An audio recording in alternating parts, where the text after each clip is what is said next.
We're going to talk rigs now, and we're going to look at two very specialist rigs which have been doing the damage up and down the country. Mr. Hamidi here has had quite a lot of big uns on them, and he's been using them a lot longer than I have, so we're going to pick his brains on how they work and how you set them up. So first of all, the one with the little yellow pop-up there, what's that one? It's now become known as the KD rig, so we've been using it, I'd say, for about 2 years. It all started really when the curve hook samples arrived in the office. Right, so talk us through. You tie the loop for the hair first. Yeah. Yep, loop of the hair. Then the bait goes on. Bait goes on, and then what you've got to do, you want to line it up so that the bend of the hook is touching the top of the boilie. Okay. That's the length of your hair. Okay. Cool. The only recommendation I'd make is if you're fishing for smaller fish, you can shorten that slightly, like doubles. Okay, because they might have smaller mouths, and then for bigger fish you can lengthen it a little bit, maybe ½ an inch.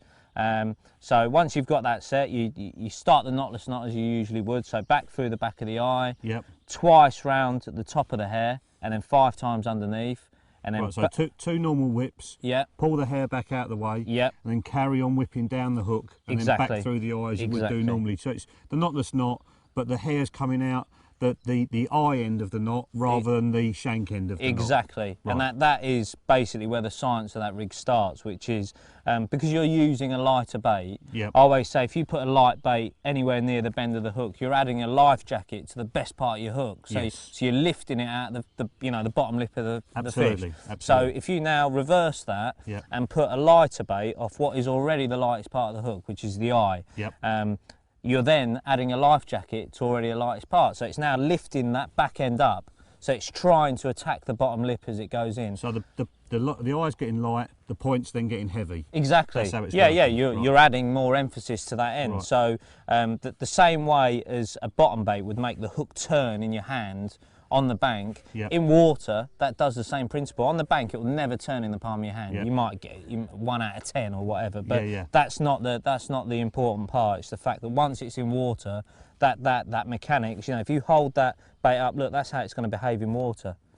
But as it lifts in, that's going to be hanging down, and that's the effect you're having. And the point's going to be pricking the flesh straight away. Exactly, and I think that's why it causes them problems. There's a good bit of separation from the hook, the shot's there, and the point is hanging so lazily that I think a lot of fish have been used to quite a tight hair, pop-ups coming off at different areas. I think it's just causing them more problems than they've been used to. They're not used to dealing with it. Exactly. And it obviously works perfect with the curve shank hook. That's the pattern to use with it. Right, it's got to be one of these. I mean, you can use it with wide gapes and bits, but I've found the hook holds, and the fish we've caught on this trip and other trips have been brilliant with a curve shank. They have been, they have been. So a hybrid soft hook link. What's that? 8-inch, something like that? Yeah, because a lot of my fishing's done over boilies. I've been using it with sort of 8 to 10 inches, and then a 5-turn grinner to a link loop. Just using a clay coloured safe zone tail rubber there. Just to cover that up. Exactly, and then link loop onto the stick clip, push it over, job's done, that's ready to go.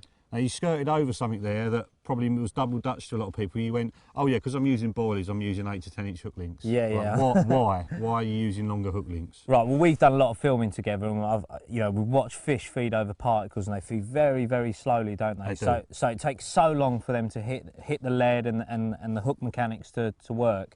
It's the opposite with boilies, because fish are moving very quickly. They're picking at baits, and generally it's very difficult to put load of boilies in a 4-foot square of a catapult. Area, So because you got them picking, and that's a method I found very successful this year. I felt that a short hook link could probably cost you fish, because they're moving at such a pace, and if not going to go in their mouth properly. If they come in and go down on one, and it's just like, oh, it's not quite gone in. Where with a longer link, I feel like they suck it. It's behaving naturally, especially with a balanced bait. It's flying in their mouth. They move away to the next one, and then bang. You've got them. That's. And I noticed there you're talking about bang lead systems. You've got an inline there to drop off on the bite.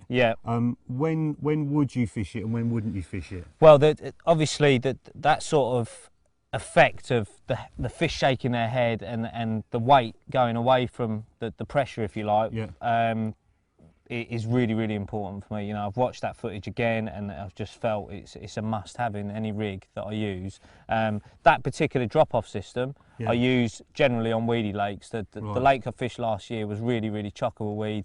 So a lot of people on there using like helicopter rigs and leg clips, and every fight was a proper tussle. They're in the boat.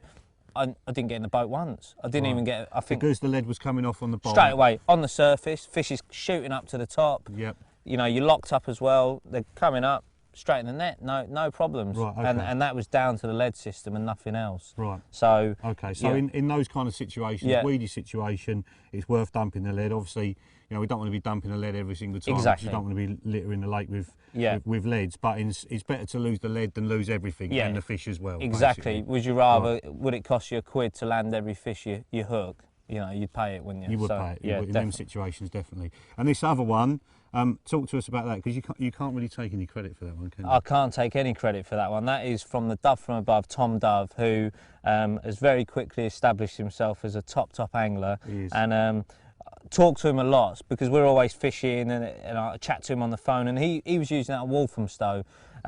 Last year when you were fishing together, we were on the same bait. He didn't tell me. No. He didn't tell me when he was using it. Yeah, but what I liked about that, again, he was trying to make a boilie behave, you know, like a balanced bait again. Yep. Didn't want the hook adding any more weight to the boilie, the bottom bait. Didn't want to use a fluoro or anything, so he was adjusting the weight of his standard bait. So how have you done that then? You've drilled that out, you drill it 3/4 through, so not right the way through, okay? You then cut a piece of cork the same length as the boilie, okay? Right. So when you finally push it into the bait, a tiny bit's protruding from the end, okay? You've made the loop on your hair, you slide the bait on, so that normally a cork plug's going that way and the hair just cuts through it.